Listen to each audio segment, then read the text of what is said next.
today we're going to be looking at doing some beef ribs or DINO ribs. So I've already done a little bit of butchery here before I started actually recording. I could have showed you that. I've just put on my mustard slather. So with our beef ribs, we're just going to go in with a little kosher salt and black pepper. Heavy seasoning. Starting with the membrane first, so I don't just mess up the. Don't really have to coat the membrane. I like to keep nice and consistent.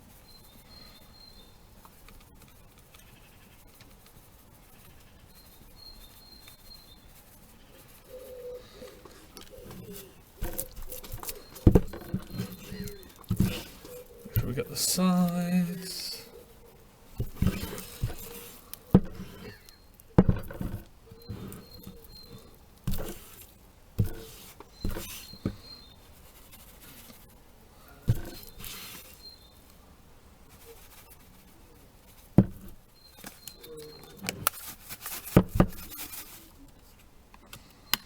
Make sure we give it a nice good shake. Cool. There's a big piece of meat so it can take it. I know it looks like a lot of pepper, but it won't really be. A lot of this will cook off. Calm down a little bit. So then, something that is rather unconventional. I don't see this done too much. Most people tend to just go with the salt and pepper. I'm going to go with a little bit of garlic granules, just to give it that extra little bit of bark that we're looking for, a little bit of crunch on the outside.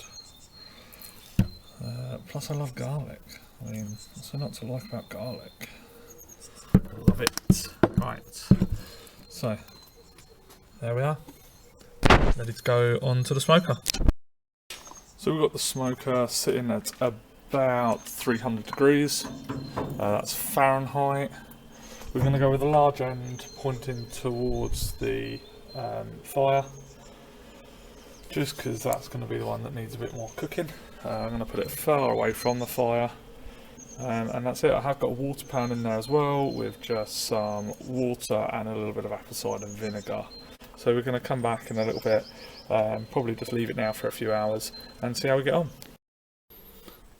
So we're about 3 hours into this cook. Ignore everything else I have going on. These are the beef ribs. We've got a nice mahogany colour on them. Ooh, nice.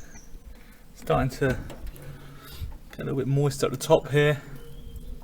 Very hard still, we can see that. Got a long way to go yet. Only 3 hours in. A couple of crispy bits over here. Ooh.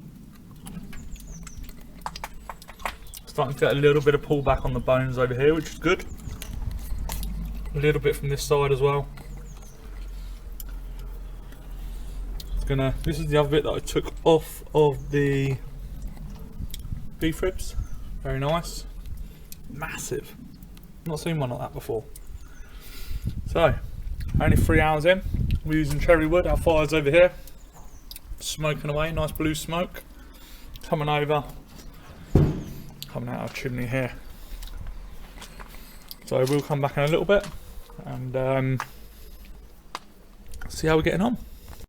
So, I lost the audio to this footage, which is why I'm voicing over for you. So we pulled this off after probably about 7 hours. It was about 2:08 when I pulled it off, which is a bit more than I would have liked. Would have preferred to pull it off at 200 degrees Fahrenheit, maybe a little bit sooner.